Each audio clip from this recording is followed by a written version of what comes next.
En 1889, dans une plantation française de Louisiane, une jeune fille esclave de 12 ans nommée Sarah Mitchell stupéfie tous ceux qui la rencontrent par une capacité extraordinaire. Elle peut résoudre des calculs mathématiques complexes instantanément dans sa tête, parler couramment 5 langues qu'elle n'a jamais étudiées et mémoriser des textes entiers après une seule lecture. Quand son talent est découvert par accident, elle devient l'objet d'une fascination malsaine et d'une exploitation cruelle. Entre ceux qui veulent l'étudier comme un phénomène et ceux qui veulent la détruire par jalousie, Sarah doit trouver un chemin vers la liberté et la dignité. Avant de connaître le dénouement de cette histoire émouvante, abonnez-vous à la chaîne pour suivre de nouvelles histoires qui émeuvent, inspirent et transforment. Chapitre 1. Sarah Mitchell avait 14 ans quand elle réalisa que son esprit fonctionnait différemment de celui des autres.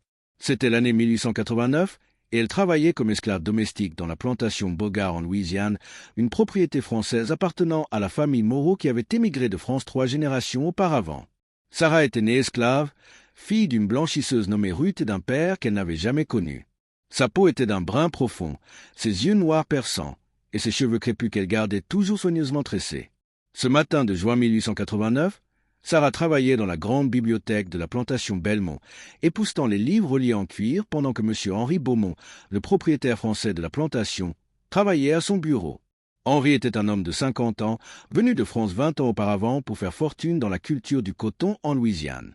Il se considérait comme un homme progressiste, ayant libéré techniquement ses esclaves après l'abolition en 1865, mais gardant beaucoup d'entre eux comme employés dans des conditions à peine meilleures que l'esclavage. Sarah Mitchell avait 15 ans et travaillait dans la grande maison depuis qu'elle avait 8 ans. Elle était née esclave dans la plantation voisine et avait été achetée par la famille Beaumont quand elle avait 5 ans, juste avant l'abolition. Même après l'abolition officielle, la famille l'avait gardée sous le prétexte qu'elle était employée, mais Sarah ne recevait aucun salaire et ne pouvait pas partir. Ce matin de septembre 1889, Sarah nettoyait la bibliothèque de M. Henri Beaumont, le propriétaire de la grande maison coloniale en Louisiane française. C'était une pièce magnifique avec des étagères du sol au plafond remplies de livres en français, en anglais et en latin. Sarah, une fille mince de 14 ans avec une peau brune foncée et des yeux noirs et perçants, époussetait soigneusement chaque volume. « Sarah !» La voix dure de Madame Béatrice Beaumont résonna dans le couloir. « Où es-tu, petite paresseuse ?» Sarah Mitchell sursauta et posa rapidement le livre qu'elle lisait en secret, un traité de mathématiques avancé qu'elle avait trouvé dans la bibliothèque. À 14 ans, Sarah était une jeune fille noire aux yeux vifs et curieux, fille d'une esclave de la plantation Belmont en Louisiane française. Bien que l'esclavage ait été aboli aux États-Unis en 1865, la famille Beauchamp, propriétaire français de la plantation, maintenait un système de servitude pratiquement identique à l'esclavage sous couvert de contrat de travail. « Je suis ici, Madame Beauchamp », répondit Sarah Mitchell en sortant rapidement de derrière les étagères de la bibliothèque où elle nettoyait. Madame Elisabeth Beauchamp, une femme sévère de 45 ans aux cheveux gris tirés en chignon strict, fronça les sourcils. « Que fais-tu dans la bibliothèque ? Tu devrais être aux cuisines. »« Pardon, madame. Je nettoyais les étagères comme madame Héloïse me l'a ordonné. » Sarah tenait un chiffon à poussière, mais le livre qu'elle avait caché derrière son dos tomba avec un bruit sourd. Madame Duchamp se baissa et ramassa le volume. Principe de mathématiques par Auguste-Louis Cauchy. « Tu lisais ? Une esclave qui lit ?» Son ton oscillait entre l'incrédulité et la colère. « Je regardais juste les images, madame, » mentit Sarah faiblement. « Les images ?» Madame Duchamp ouvrit le livre au hasard, montrant une page d'équations complexes. « Il n'y a pas d'image ici, petite menteuse. Tu sais lire, n'est-ce pas ?» Sarah baissa les yeux, sachant que nier davantage serait inutile. « Oui, madame. Je m'excuse. »« Comment as-tu appris ? Qui t'a enseigné ?» La voix de Madame Duchamp montait dangereusement. « Personne, madame. J'ai appris seul en observant les leçons de Mademoiselle Adeline quand je nettoyais la salle d'études. » Madame Duchamp fixa Sarah pendant un long moment, ses yeux calculateurs examinant la jeune fille de 14 ans devant elle. Sarah Mitchell était née esclave dans la plantation Belmont en Martinique, propriété de la famille Duchamp. À l'âge de 10 ans, elle avait été amenée en France pour servir comme domestique dans le château familial près de Bordeaux. Petite pour son âge, avec des yeux noisettes perçants et des cheveux noirs bouclés toujours attachés sous un foulard blanc, Sarah avait appris à se rendre invisible, à anticiper les besoins de ses maîtres avant qu'ils ne les expriment. « Viens avec moi », ordonna finalement Madame Duchamp, tournant les talons et marchant rapidement vers le bureau de son mari. « Monsieur Édouard Duchamp, Un homme corpulent d'une cinquantaine d'années avec une moustache grise impressionnante leva les yeux de ses documents commerciaux quand sa femme entra sans frapper. « Marguerite, qu'est-ce qui se passe ?» Cette esclave sait lire. Elle lisait un de tes livres de mathématiques. Édouard regarda Sarah avec surprise. « Vraiment? Comment est-ce possible ?» Elle prétend avoir appris seule en écoutant les leçons d'Adeline. « Intéressant. » Édouard se leva et s'approcha de Sarah. « Petite, peux-tu résoudre des équations ?» Sarah hésita. Tout dans son instinct lui disait de jouer l'ignorante, de minimiser ses capacités. Mais quelque chose dans le regard, curieux plutôt qu'hostile de monsieur Duchamp la poussa à être honnête. « Je peux essayer, monsieur. » Édouard prit une feuille de papier et écrivit rapidement. « Si 3x plus est égal 22, quelle est la valeur de x ?» Sarah regarda l'équation pendant quelques secondes. « X égale 5, monsieur. »« Correct. Et celle-ci » Il écrivit une équation plus complexe impliquant des fractions. Sarah prit plus de temps mais arriva à la bonne réponse. Édouard écrivit équation après équation, chacune plus difficile que la précédente. Sarah les résolut toutes correctement, sa confiance grandissant à chaque succès. « Extraordinaire » murmura Édouard. « Absolument extraordinaire. Marguerite, cette fille a un don naturel pour les mathématiques. »« Un don ?» Marguerite sembla scandalisée. « Édouard, c'est une esclave. À quoi bon qu'elle sache calculer ?»« À beaucoup, potentiellement. » Édouard regardait Sarah avec un intérêt nouveau. « Ma chère, nous recevons dans 3 semaines le professeur Antoine Girard de l'Université de Paris. C'est un mathématicien renommé et mon ami proche. Je me demande ce qu'il penserait de cette jeune prodige. » Chapitre 2. Les 3 semaines suivantes furent étranges pour Sarah. Monsieur Duchamp lui ordonna de continuer ses tâches habituelles, mais lui donna aussi accès à sa bibliothèque personnelle pendant 1 heure chaque soir après le dîner. Sarah dévorait les livres de mathématiques, de physique, même de philosophie. Sa capacité d'absorption était remarquable. Ce qui aurait pris des mois à un étudiant ordinaire, elle le comprenait en jours. Madame Héloïse, la gouvernante en chef, une femme sèche d'une 60aine d'années qui dirigeait le personnel domestique d'une main de fer, désapprouvait fortement cet arrangement. Monsieur remplit la tête de cette fille avec des idées au-dessus de sa station. Se plaignait-elle à Madame Duchamp. Ça ne mènera qu'à des problèmes. Adeline Duchamp, la fille unique de la famille, âgée de 16 ans, avait des sentiments mitigés. Jusqu'à présent, Sarah avait été simplement une domestique invisible qui nettoyait sa chambre. Maintenant, Sarah étudiait les mêmes livres qu'elle et franchement, semblait les comprendre mieux. Un soir, Adeline entra dans la bibliothèque pour trouver Sarah absorbée dans un traité de géométrie avancée. « Tu comprends vraiment tout ça ?» demanda Adeline, sa voix oscillant entre la curiosité et le ressentiment. Sarah se leva rapidement et fit une révérence. « Pardon, mademoiselle, je ne vous avais pas entendu entrer. Réponds à ma question. Tu comprends vraiment ces mathématiques complexes ?» Oui, mademoiselle. Je trouve ça fascinant. » Adeline s'assit, son visage reflétant une lutte intérieure. « Mon tuteur, M. Beaumont, essaie de m'enseigner ces mêmes concepts depuis des semaines et je ne comprends rien. Comment toi, une esclave ?» termina Sarah doucement quand Adeline hésita. « Oui, comment peux-tu comprendre ce que je ne peux pas, moi qui ai eu les meilleurs tuteurs depuis mon enfance ?» Sarah choisit ses mots soigneusement. « Peut-être que nous apprenons différemment. Mademoiselle, vous apprenez parce qu'on vous dit que vous devez.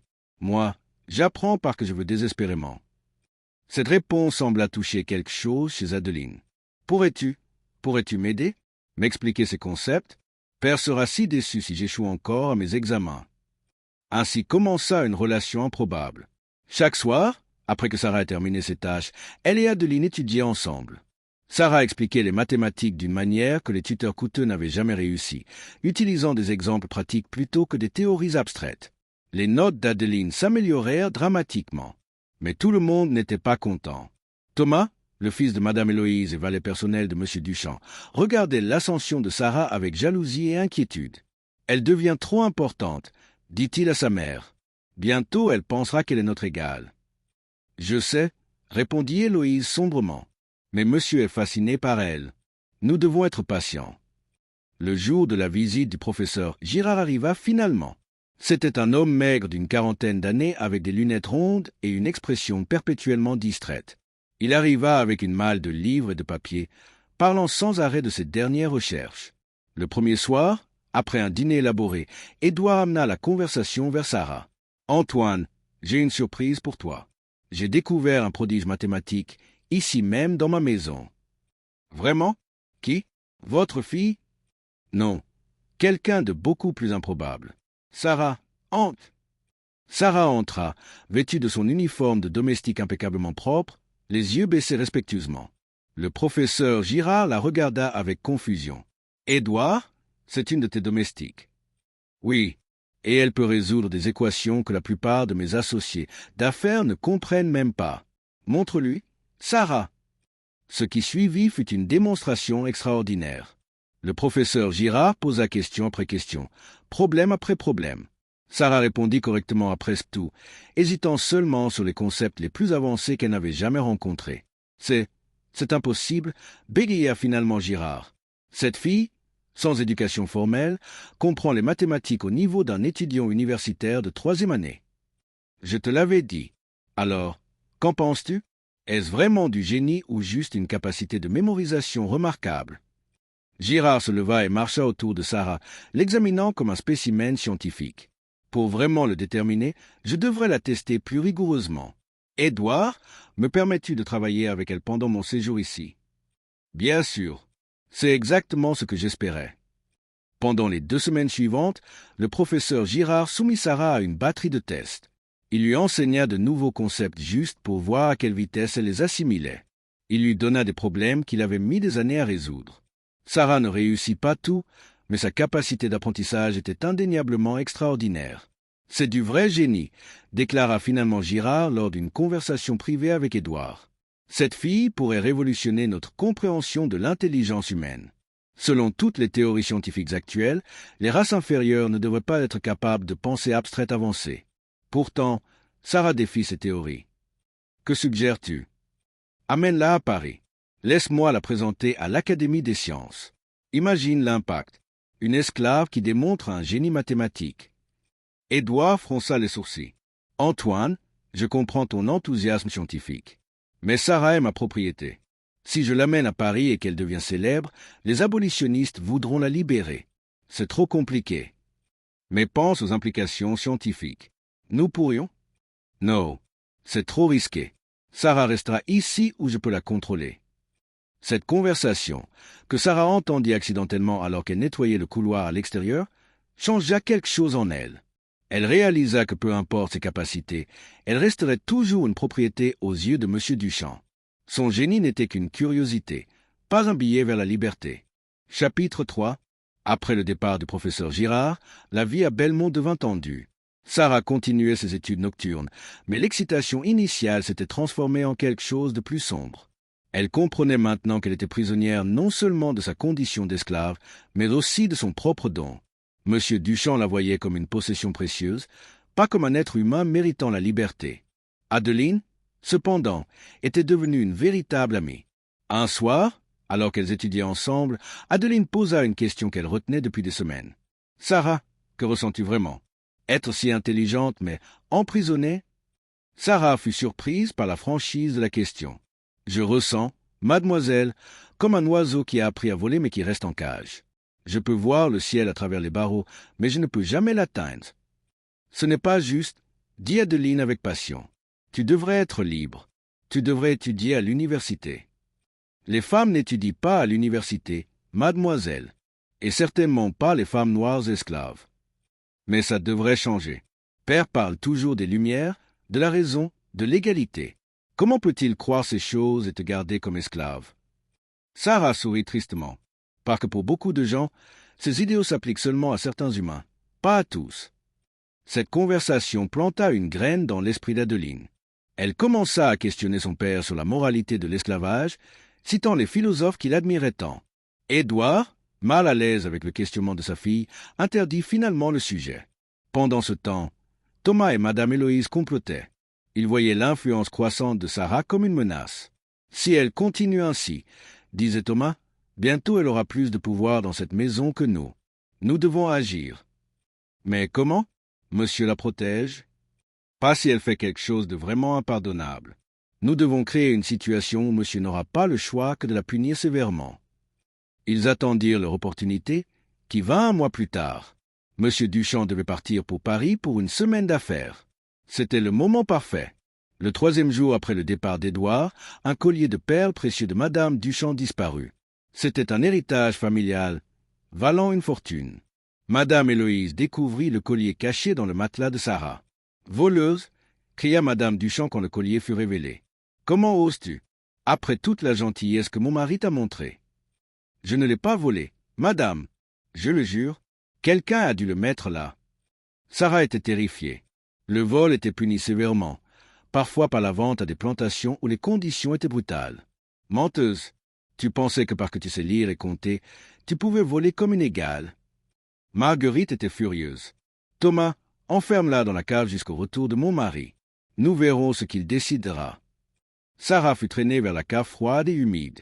Elle y passa 3 jours dans l'obscurité presque totale, recevant seulement du pain et de l'eau une fois par jour. Elle savait qu'elle avait été piégée, mais comment pouvait-elle le prouver? Adeline découvrit ce qui s'était passé le 2e jour. Elle était horrifiée. « Mère, Sarah n'a pas pu faire ça. Elle n'est pas voleuse. »« Et comment le saurais-tu? Tu es trop naïve, Adeline. Cette fille t'a manipulée avec ses airs innocents. » Mais Adeline ne croyait pas ça. Elle commença sa propre enquête discrète. Elle interrogea les autres domestiques, remarqua les regards complices entre Thomas et sa mère. Finalement, elle confronta Thomas directement. « Tu l'as piégé, n'est-ce pas? Tu as mis le collier dans son matelas? » Thomas rit. « Prouve-le, mademoiselle. C'est ma parole contre la tienne. Et qui ton père croira-t-il? Son valet loyal de 15 ans ou sa fille sentimentale? » Adeline réalisa qu'il avait raison. Sans preuve, elle ne pouvait rien faire. Mais elle refusait d'abandonner Sarah. Elle passa les jours suivants à chercher désespérément un moyen de prouver l'innocence de Sarah avant le retour de son père. Quand Édouard revint finalement, Marguerite lui raconta immédiatement l'histoire du vol. « Elle doit être vendue, Édouard. Nous ne pouvons pas garder une voleuse dans notre maison. » Édouard était déchiré. Il était devenu attaché à Sarah, fasciné par son intelligence. Mais le vol était impardonnable. « Amenez-la-moi. Je veux l'entendre de sa propre bouche. » Sarah fut sortie de la cave, sale et affaiblie, mais ses yeux brûlaient toujours d'intelligence et de dignité. « Monsieur, je n'ai pas volé le collier. Je sais que vous ne me croyez peut-être pas, mais c'est la vérité. » « Alors comment est-il arrivé dans ton matelas? »« Quelqu'un l'y a mis.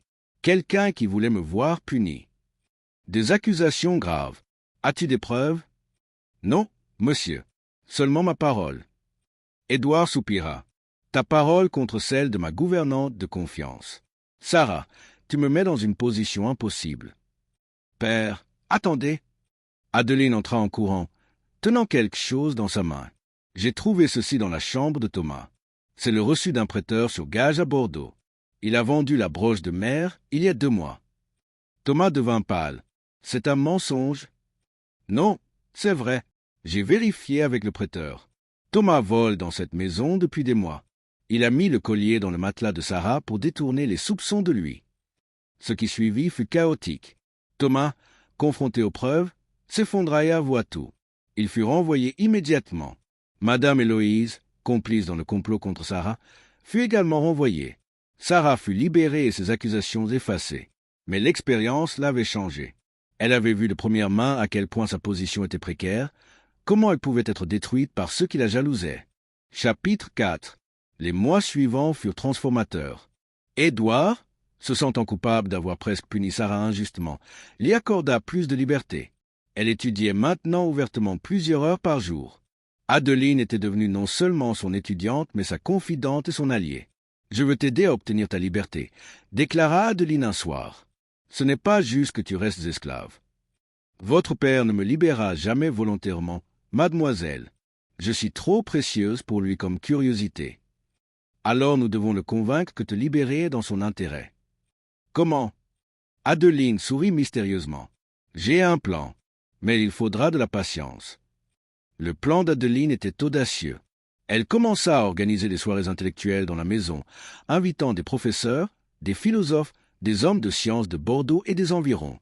Elle positionna Sarah comme une aide servant le thé, mais arrangea toujours les conversations pour que les invités remarquent les livres que Sarah lisait. Inévitablement, quelqu'un demandait « Cette domestique lit Euclide ?» « Oh oui », répondait Adeline innocemment. Sarah est extraordinairement douée en mathématiques. Pell l'a fait tester par le professeur Girard de Paris. Il a dit qu'elle était un génie. Cette révélation causait toujours un émoi. Bientôt, les invités insistaient pour tester Sarah eux-mêmes. Elle impressionnait systématiquement tout le monde. La réputation de Sarah commença à se répandre dans les cercles intellectuels de la région. Un visiteur particulièrement important était M. Claude Fontaine, un avocat abolitionniste influent de Paris. Il fut stupéfait par les capacités de Sarah. « Mademoiselle Duchamp, dit-il à Adeline en privé, cette jeune femme est la preuve vivante que les théories raciales utilisées pour justifier l'esclavage sont fausses. Si elle pouvait être présentée publiquement, cela pourrait changer des opinions. C'est exactement ce que je pense, monsieur. Mais mon père refuse de la libérer. Peut-être puis-je le persuader. Laissez-moi essayer. » Fontaine eut une longue conversation avec Édouard. « Duchamp, vous avez une opportunité unique. Si vous libérez Sarah et permettez qu'elle soit éduquée publiquement, vous serez célèbre comme un homme progressiste et éclairé. Les abolitionnistes vous acclameront. Votre nom sera dans les livres d'histoire. Ou je serai ridiculisé par mes pairs pour avoir libéré une esclave précieuse. Vos pères changent déjà d'opinion. L'esclavage est de plus en plus vu comme barbare. En libérant Sarah et en démontrant qu'elle peut exceller quand on lui donne l'opportunité, vous prouvez que l'esclavage n'est pas juste injuste, mais aussi stupide économiquement. Imaginez combien de talents nous perdons en refusant l'éducation aux gens basés sur leur race. » Ces arguments touchèrent Édouard. Il était un homme d'affaires pratique, mais il aimait aussi se voir comme éclairé et moderne. L'idée d'être célébré comme un progressiste l'attirait. Pendant ce temps, Sarah elle-même faisait des plans. Elle avait commencé à correspondre secrètement avec le professeur Girard à Paris, cachant ses lettres avec l'aide d'Adeline. Girard était fasciné par ses progrès et lui envoyait des problèmes de plus en plus difficiles qu'elle résolvait brillamment. « Sarah, » écrivait Girard, « si vous étiez libre, je pourrais vous obtenir une position à l'université. Ce serait sans précédent, mais vos capacités le justifient. Travaillez sur votre libération.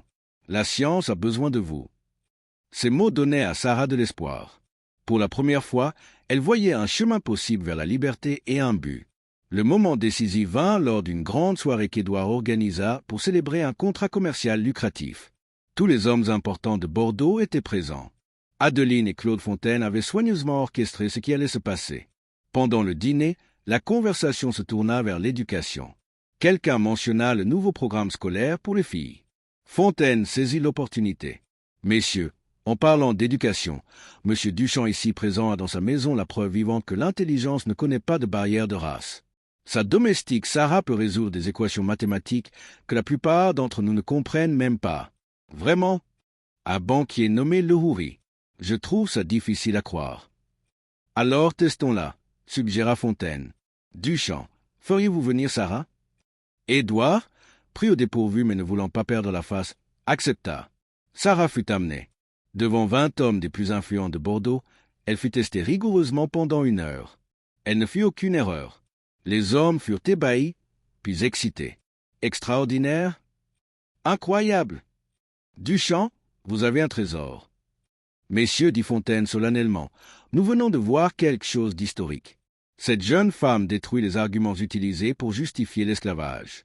Comment pouvons-nous dire que certaines races sont intellectuellement inférieures quand nous avons cette preuve vivante du contraire? Un débat animé suivit. Certains résistaient encore, cherchant des explications. Elle est peut-être une anomalie. Peut-être qu'elle a du sang blanc. Mais d'autres étaient convaincus. Non, messieurs, nous devons accepter ce que nous voyons. Si nous sommes vraiment des hommes de science et de raison, nous ne pouvons pas ignorer les preuves. À la fin de la soirée, Édouard se retrouva dans une position où libérer Sarah était devenu presque une nécessité sociale pour maintenir sa réputation d'homme progressiste. 3 mois plus tard, les papiers furent signés. Sarah Mitchell était officiellement libre. *** chapitre 5 ** la liberté. Sarah Mitchell découvrit rapidement et douloureusement n'était pas aussi simple, directe ou miraculeuse qu'elle l'avait naïvement imaginé pendant toutes ces années d'esclavage. Elle était maintenant légalement libre, ses papiers d'affranchissement signés et authentifiés par un notaire, mais socialement, culturellement, et dans le regard quotidien des gens qu'elle croisait dans les rues, elle restait une femme noire dans une société profondément raciste qui la voyait fondamentalement comme inférieure, peu importe ses capacités intellectuelles extraordinaires. Les portes prestigieuses de l'éducation et de la société n'allaient pas simplement s'ouvrir magiquement et accueillir chaleureusement parce qu'elles pouvaient résoudre des équations différentielles complexes que peu de professeurs universitaires comprenaient pleinement. Le professeur Antoine Girard tint courageusement sa promesse faite des mois auparavant. Il arrangea méticuleusement pour que Sarah vienne à Paris, la capitale intellectuelle de la France, et utilisa toute son influence considérable dans les cercles académiques pour lui obtenir une position absolument extraordinaire et sans précédent. Assistant de recherche officielle à la prestigieuse Université de Paris, l'une des plus anciennes et respectées institutions éducatives d'Europe. C'était quelque chose d'absolument révolutionnaire et scandaleux pour l'époque. Aucune femme, qu'elle soit blanche ou de couleur, et certainement aucune personne de couleur de quelque genre que ce soit, n'avait jamais occupé un tel poste académique dans toute l'histoire de l'université qui remontait au Moyen Âge. Le voyage de Sarah de Bordeaux à Paris en train fut à la fois excitant et terrifiant. Elle voyageait avec Adeline Duchamp qui avait insisté pour l'accompagner et l'aider à s'installer. Assise dans un compartiment de 3e classe, car même avec sa nouvelle position, Sarah n'avait pas les moyens de voyager confortablement. Elle regardait le paysage français défiler par la fenêtre. « Tu es nerveuse ?» demanda Adeline, remarquant comment les mains de Sarah tremblaient légèrement sur ses genoux. Terrifiée serait plus précis. « Mademoiselle, pardon, Adeline. » Sarah sourit faiblement. Elle avait encore du mal à appeler son ancienne maîtresse par son prénom, même si Adeline insistait maintenant qu'elles étaient égales et amies. « Je vais entrer dans un monde qui ne veut pas de moi, un monde qui pense que je n'ai pas ma place. Alors tu leur prouveras qu'ils ont tort, comme tu l'as toujours fait. C'est plus facile à dire qu'à faire. À Belmont, j'étais une curiosité protégée par votre père. À Paris, je serai seul face à des centaines de professeurs et d'étudiants qui me détesteront pour ce que je représente. » Adeline prit la main de Sarah dans la sienne, un geste qui aurait été impensable quelques années auparavant. « Tu ne seras jamais seul. Le professeur Girard te soutiendra. Et moi, je viendrai te voir aussi souvent que possible. » Paris était écrasant pour Sarah qui n'avait jamais vu une ville aussi grande et animée. Les boulevards larges, les bâtiments magnifiques, la foule constante de gens de toutes sortes. Girard les accueillit à la gare et les conduisit à une petite chambre qu'il avait louée pour Sarah dans le quartier latin, le quartier des étudiants près de l'université. C'était modeste mais propre, avec un lit étroit, une table, une chaise et une petite fenêtre donnant sur une rue pavée bruyante. « Ce n'est pas grand-chose, » s'excusa Girard, « mais c'est tout ce que je peux me permettre avec mon budget. Votre position d'assistante vient avec un petit salaire, juste assez pour survivre modestement. »« C'est parfait. Professeur, » dit Sarah, les larmes aux yeux. « C'est le premier endroit qui m'appartienne vraiment. Le premier espace qui soit mien. » Le premier jour de Sarah à l'université de Paris fut une épreuve qu'elle n'oublierait jamais. Girard l'accompagna à travers les couloirs anciens et majestueux, passant devant des salles de classe où des professeurs en robes académiques enseignaient à des étudiants exclusivement masculins et blancs. Les regards qu'elle recevait étaient un mélange de curiosité, de mépris, d'incrédulité et parfois d'haine pure. Une négresse dans nos salles sacrées murmurait à un groupe d'étudiants assez fort pour qu'elle entende. C'est une insulte à l'institution, une profanation de l'éducation. Ignorez-les, conseilla Girard fermement, bien que Sarah puisse voir qu'il était lui-même troublé par l'hostilité ouverte. Concentrez-vous sur votre travail. Laissez vos résultats parler pour vous. Ils arrivèrent finalement au département de mathématiques, un labyrinthe de bureaux et de salles de classe dans une aile ancienne du bâtiment principal. Girard rassembla le département, environ 20 professeurs d'art variés, tous masculins, tous blancs, tous regardant Sarah avec des expressions allant du scepticisme poli à l'hostilité flagrante. « Messieurs, » commença Girard, sa voix forte et autoritaire, « je vous présente mademoiselle Sarah Mitchell. Elle sera mon assistante de recherche pour les 2 prochaines années minimum. Je vous demande de la traiter avec le respect professionnel dû à toute personne occupant cette position. » Un professeur âgé et corpulent nommé Beaumont, avec une barbe grise et des yeux froids, ricana ouvertement. « Girard, vous ne pouvez pas être sérieux. Une femme de couleur, dans notre département de mathématiques, c'est grotesque. »« Professeur Beaumont, » répondit Girard avec une froideur égale, « Mademoiselle Mitchell comprend les mathématiques mieux que la plupart de vos étudiants de doctorat, et probablement mieux que certains membres de ce département. Son esprit ne connaît pas de couleur ou de genre. Je vous demande simplement de lui donner une chance équitable de le prouver. »« Et si nous refusons de travailler avec elle ?» demanda un autre professeur plus jeune nommé Dubois. « Alors vous vous révélerez comme des hommes guidés par le préjugé plutôt que par la raison, indignes du titre de scientifique et d'érudit que vous prétendez porter. » La voix de Girard était maintenant dangereusement calme. « Le choix est vôtre, messieurs. Mais je vous préviens, mademoiselle Mitchell restera, avec ou sans votre coopération. » Les semaines suivantes furent parmi les plus difficiles de la vie de Sarah. Elle travaillait dans un petit bureau qu'elle partageait avec 2 étudiants de doctorat qui refusaient de lui parler ou même de reconnaître sa présence. Quand elle entrait dans la bibliothèque du département pour consulter des livres, les conversations s'arrêtaient. Les gens la fixaient ouvertement. Certains étudiants déplaçaient délibérément leurs affaires pour qu'elle ne puisse pas s'asseoir près d'eux. Mais Sarah avait survécu à l'esclavage, à la trahison, à l'emprisonnement injuste. Elle ne se laissait pas détruire par des regards et des murmures. Elle travailla plus dur que quiconque dans le département. Elle arrivait à 6 heures du matin quand le bâtiment était presque vide et partait à 10 heures du soir après que tout le monde soit rentré chez soi. Elle lisait tout ce qu'elle pouvait trouver. Elle résolvait tous les problèmes que Girard lui donnait avec une rapidité et une précision qui le stupéfiaient continuellement. « Sarah, lui dit-il un jour après qu'elle ait résolu un problème particulièrement difficile en quelques heures, vous êtes véritablement remarquable. Pas pour votre race ou votre genre, mais pour votre esprit pur. Vous voyez les mathématiques d'une manière que peu de gens peuvent. » « Merci, professeur. Mais puis-je vous demander quelque chose honnêtement? »« Bien sûr. Pourquoi faites-vous tout cela pour moi? Vous risquez votre propre réputation, votre position. Vous affrontez vos collègues. Pourquoi? » Girard fut silencieux pendant un long moment, regardant par la fenêtre de son bureau vers la cour de l'université. « Parce que pendant trop longtemps, j'ai été complice d'une injustice par mon silence. J'ai vu du talent gaspillé, des esprits brillants ignorés simplement à cause de circonstances de naissance. Quand je vous ai rencontré, j'ai vu une opportunité de faire quelque chose de vraiment significatif, de prouver que nos préjugés sont non seulement moralement répréhensibles, mais aussi scientifiquement infondés. » Sarah fut touchée par cette honnêteté. « Je ne vous décevrai pas, professeur. Je sais que vous ne le ferez pas. Mais Sarah, comprenez ceci. Peu importe combien vous accomplissez, il y aura toujours ceux qui refuseront de vous accepter. Vous devez être préparé à cela. Je le suis déjà, professeur. J'ai été préparé toute ma vie. » Un tournant majeur arriva 3 mois après l'arrivée de Sarah à l'université. Un problème mathématique particulièrement difficile et fameux avait été posté au grand tableau noir du département de mathématiques. C'était une équation complexe que personne n'avait réussi à résoudre depuis plus de 2 ans. Des mathématiciens de toute l'Europe avaient essayé et échoué. Le problème était devenu presque légendaire, un test d'intelligence et de créativité mathématique. Sarah vit le problème un matin en arrivant tôt. Elle le copia dans son cahier et commença à travailler dessus. Elle y pensa constamment pendant une semaine entière, même en faisant d'autres tâches. Elle l'approcha de dizaines d'angles différents, essayant méthode après méthode.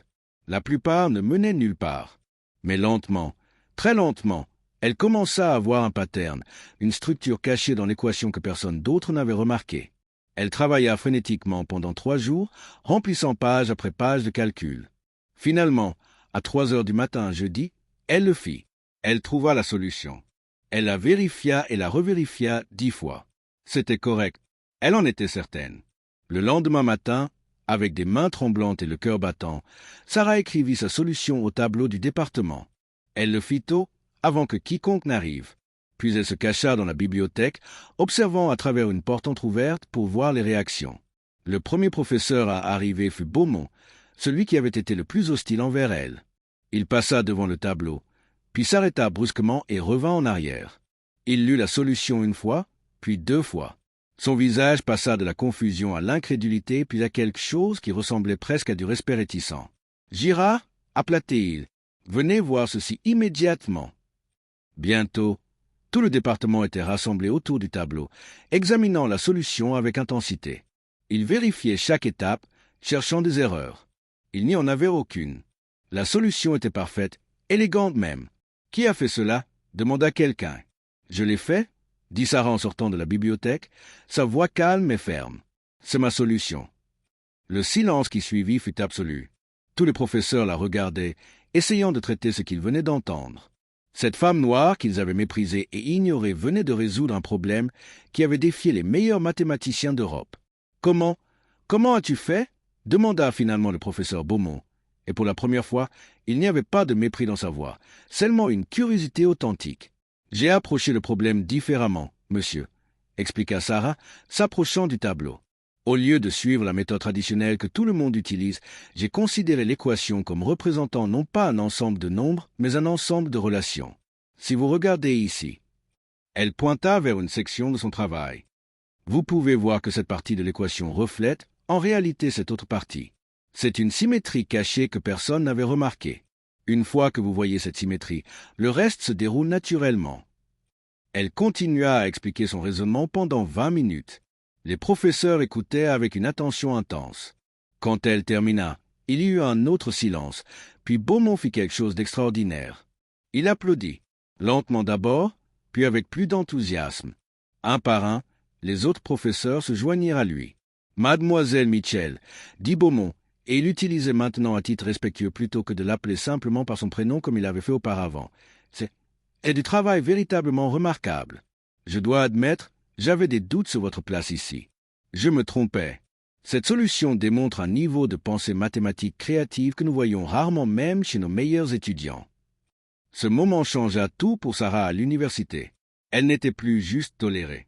Elle commença à être respectée, au moins par certains. Les professeurs qui l'avaient ignorée commencèrent à la saluer dans les couloirs. Des étudiants commencèrent à lui poser des questions sur son travail. On lui demanda de donner une conférence sur sa solution du problème fameux devant tout le département. Mais le respect n'était pas universel. Il y avait encore beaucoup de professeurs et d'étudiants qui la détestaient, qui la voyaient comme une intruse menaçante. Certains disaient qu'elle avait dû tricher, qu'elle avait copié la solution de quelqu'un d'autre. D'autres admettaient son intelligence, mais disaient qu'elle était une anomalie, une exception qui ne prouvait rien sur les capacités générales de sa race. « Ils ne changeront jamais d'avis, n'est-ce pas ?» demanda Sarah Girard un soir après une journée particulièrement difficile où un groupe d'étudiants avait délibérément renversé de l'encre sur ses notes de recherche. « Certains ne changeront jamais, admit Girard. Les préjugés profonds sont difficiles à déraciner, mais d'autres peuvent être convaincus par les preuves.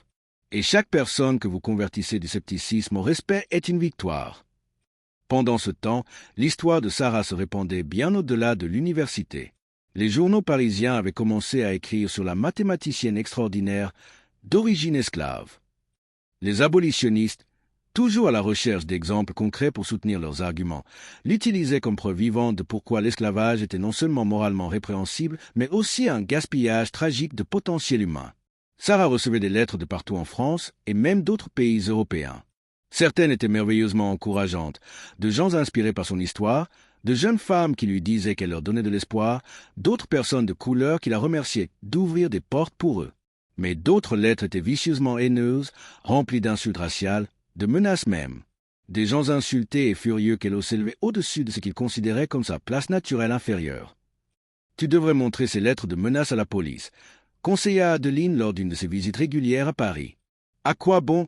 répondit Sarah avec lassitude. « La police se soucie peu des menaces contre. Une femme noire, et publiquement reconnaître ces menaces ne ferait que donner plus d'attention aux auteurs. » Adeline lui rendait visite au moins une fois par mois, prenant le train de Bordeaux. Leur amitié s'était approfondie et transformée. Elle n'était plus maîtresse et esclave, ni même juste ancienne maîtresse et ancienne esclave. Elles étaient véritablement amies, deux jeunes femmes naviguant ensemble dans un monde qui ne savait pas quoi faire d'elles. « Tu as changé ma vie de manière fondamentale », dit Adeline lors d'une promenade dans les jardins du Luxembourg un dimanche après-midi ensoleillé. « Tu m'as montré que toutes les limites que nous acceptons comme naturelles et inévitables sont en réalité souvent artificielles, créées par la société et la tradition plutôt que par la nature ou la nécessité. »« Et toi, tu as changé la mienne de manière tout aussi profonde, » répondit Sarah sincèrement. « Sans ton courage de me défendre, ton refus d'accepter l'injustice même quand c'était plus facile de détourner le regard, je serais encore à Belmont en train de nettoyer des planchers, ou pire, vendu à une autre plantation où personne n'aurait jamais découvert mes capacités. » Leur amitié, une aristocrate blanche et une ancienne esclave marchant bras dessous dans les rues de Paris, était elle-même remarquable et fréquemment commentée, parfois avec admiration, plus souvent avec désapprobation. Mais elles s'en fichaient. Elles avaient transcendé les barrières sociales rigides à travers le respect mutuel authentique, l'affection profonde et une compréhension partagée de l'injustice. 3 ans après son arrivée à Paris, Sarah publia son premier article mathématique important dans une revue académique prestigieuse. C'était une nouvelle approche révolutionnaire d'un problème classique en théorie des nombres, et cela fit immédiatement sensation dans les cercles académiques mathématiques à travers l'Europe. Les mathématiciens débattaient de ses méthodes, vérifiaient ses preuves, exploraient les implications de son travail. Suite à cette publication, Sarah fut invitée à présenter son travail devant l'Académie des sciences, l'institution scientifique la plus prestigieuse et exclusive de France. C'était un honneur extraordinaire et presque sans précédent. Aucune femme n'avait jamais présenté là depuis la fondation de l'Académie. Et certainement jamais une femme de couleur, ancienne esclave ou non. Sarah était absolument terrifiée mais fermement déterminée. Elle prépara sa présentation méticuleusement pendant des semaines, répétant encore et encore, anticipant chaque question possible, vérifiant chaque calcul une dizaine de fois. Girard l'aida, offrant des conseils et des encouragements. « Vous serez magnifique », lui assura-t-il la veille de la présentation. « Votre travail est solide. Votre compréhension est profonde. Ayez confiance en vous-même. » Mais professeur, et s'ils me rejettent? Et si je fais une erreur? Et si je prouve involontairement tous les préjugés qu'ils ont déjà? Alors vous vous relèverez et serez à nouveau. Mais Sarah, je ne pense pas que cela arrivera. Vous êtes prête? Plus que prête. Le jour de la présentation arriva, un mardi froid de novembre.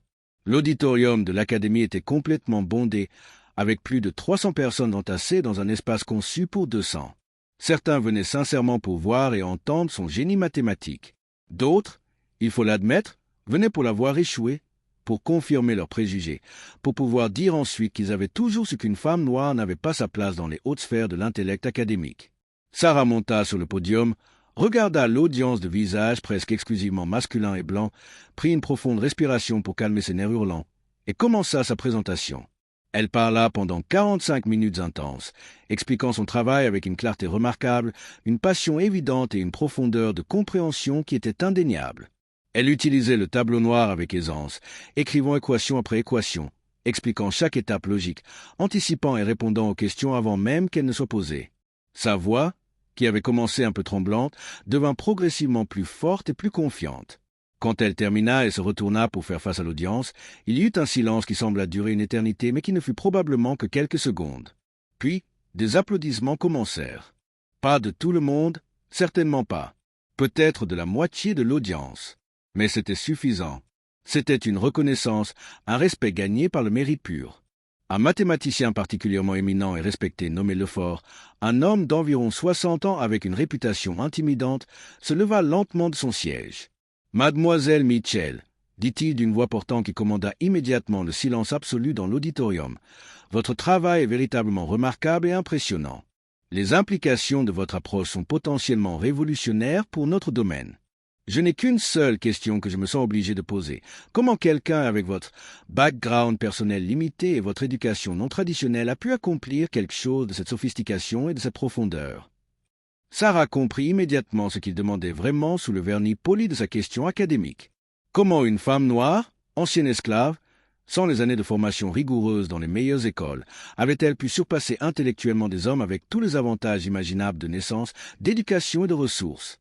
Elle sourit calmement, un sourire qui ne trahissait rien de la colère et de la frustration qu'elle ressentait intérieurement. « Monsieur Lefort, » répondit-elle avec une dignité tranquille, « je pense respectueusement que vous avez fondamentalement mal compris quelque chose d'important.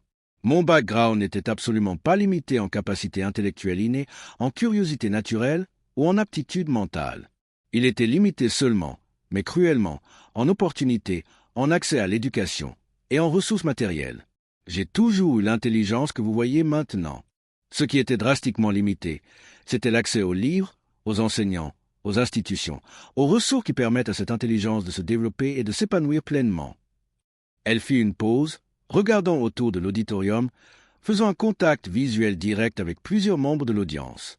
Donner les mêmes opportunités réelles et équitables à d'autres comme moi, des gens actuellement exclus et marginalisés, et je vous garantis que vous verrez que le génie, le talent, la capacité intellectuelle existent partout dans l'humanité, pas juste concentrés chez ceux qui ont eu la chance d'être nés dans le privilège de la race, du genre ou de la classe sociale correcte.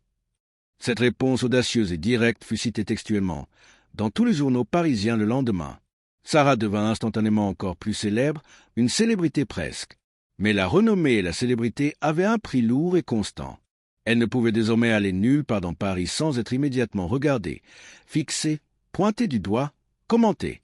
Certains l'idolâtraient, la traitant presque comme une sainte. D'autres la détestaient avec une passion venimeuse, lui lançant parfois des insultes dans la rue. Un soir, particulièrement. Épuisée et émotionnellement vidée par tout cela, elle confia au professeur Girard. Parfois, je souhaite sincèrement pouvoir juste être une mathématicienne ordinaire et anonyme, pas un symbole politique, pas une curiosité sociale, pas un débat ambulant sur la race et le genre. Je comprends profondément ce sentiment, dit Girard avec compassion et gentillesse. Mais Sarah, vous devez accepter une réalité difficile. Vous ne pouvez pas être juste ordinaire. Que vous le vouliez ou non, que vous l'ayez choisi ou non, vous êtes devenu quelqu'un d'important bien au-delà des mathématiques pures. Vous représentez la possibilité concrète de changement social, la preuve vivante que notre société pourrait et devrait être radicalement différente, fondamentalement meilleure et plus juste. C'est un fardeau écrasant et épuisant à porter quotidiennement. Oui, indéniablement. Mais c'est aussi, et vous pouvez le voir ainsi, un privilège rare et précieux. Combien de gens ont réellement l'opportunité de changer le monde de manière significative? Sarah continua son travail avec une détermination renouvelée. Elle publia article après article, chacun explorant de nouveaux territoires mathématiques. Elle forma et mentora d'autres étudiants, particulièrement des femmes et des personnes de couleur qui venaient à elle de partout, inspirées par son exemple, cherchant ses conseils. Elle devint finalement professeure titulaire, la toute première femme de couleur à occuper un tel poste prestigieux en France ou probablement dans toute l'Europe. Des décennies plus tard, devenue une femme âgée de 68 ans, respectée internationalement et honorée par de nombreuses institutions académiques, Sarah écrivit ses mémoires détaillés. Elle raconta toute l'histoire complètement et honnêtement. L'esclavage brutal, la découverte accidentelle de ses talents, le complot malveillant de Thomas et Héloïse, sa libération orchestrée, les luttes quotidiennes à Paris, les triomphes durement gagnés, les défaites temporaires. On me demande fréquemment, écrivait-elle dans le dernier chapitre de ses mémoires, quel est mon plus grand accomplissement dans une vie qui a été, je dois l'admettre, extraordinairement productive et réussie. Les gens qui posent cette question pensent invariablement que je vais mentionner mes découvertes mathématiques spécifiques, mes publications, mes positions académiques, les honneurs que j'ai reçus. Mais non, mon plus grand accomplissement, celui dont je suis le plus fier, est beaucoup plus simple et en même temps beaucoup plus profond. Mon plus grand accomplissement est d'avoir prouvé, de manière irréfutable à travers ma propre existence, que l'intelligence, la capacité intellectuelle, le potentiel pour la grandeur, ces choses fondamentales ne connaissent absolument pas de race, de genre ou de classe sociale. Elles existent potentiellement en chacun de nous, dormantes peut-être, attendant juste l'opportunité, les ressources et l'encouragement nécessaires pour s'épanouir pleinement. Je n'étais pas extraordinaire parce que j'étais différente intrinsèquement des milliers d'autres personnes réduites en esclavage à travers l'histoire. Je n'avais pas un cerveau spécial ou des capacités magiques. J'étais extraordinaire seulement, uniquement, en ce que j'ai eu la chance incroyable d'être découverte par des gens comme M. Duchamp et le professeur Girard et l'opportunité rare d'être éduqué et encouragé. Combien d'autres génies mathématiques, scientifiques, littéraires sont morts anonymement dans les champs de coton et de canne à sucre, leurs dons immenses jamais reconnus, jamais développés, perdus pour toujours. C'est la vraie tragédie historique que nous devons confronter. Mon espoir le plus cher et le plus profond est que mon histoire inspire non pas l'émerveillement superficiel devant une anomalie rare, non pas la fascination pour une curiosité exotique, mais plutôt la détermination collective et urgente de créer un monde radicalement nouveau où chaque personne, absolument chaque personne peu importe son origine, sa race, son genre ou sa classe, a une chance réelle et équitable de découvrir et de développer son plein potentiel unique. Ce n'est que alors, seulement à ce moment-là, que nous verrons vraiment et pleinement de quoi l'humanité dans son ensemble est réellement capable. Sarah Mitchell mourut paisiblement dans son sommeil en 1945, à l'âge vénérable de 70 ans. Elle laissa derrière elle un héritage impressionnant de découvertes mathématiques qui continuent d'être étudiées et citées aujourd'hui. Mais plus important et plus durable que ses contributions techniques, elle laissa un exemple puissant et inspirant de ce qui est possible quand les barrières artificielles et injustes sont brisées, quand le talent est reconnu et cultivé indépendamment de la race ou du genre. Aujourd'hui, plus d'un siècle après sa mort, son nom est inclus dans tous les livres d'histoire des mathématiques. Des bourses prestigieuses portent son nom, aidant des étudiants défavorisés à accéder à l'éducation supérieure. Son histoire est enseignée dans les écoles comme exemple puissant de courage, de persévérance et de l'importance de l'égalité des chances. Mais peut-être que son plus grand et plus important héritage est la question profonde qu'elle continue de poser à chaque nouvelle génération. Combien d'autres talents extraordinaires perdons-nous? Combien de contributions potentielles à l'humanité sacrifions-nous en niant l'opportunité et l'éducation à des gens basés sur des préjugés arbitraires et scientifiquement infondés? Astérisque, astérisque, et ainsi se termine une autre histoire d'époque passée. Abonnez-vous à la chaîne et suivez de nouvelles histoires qui émeuvent, inspirent et transforment.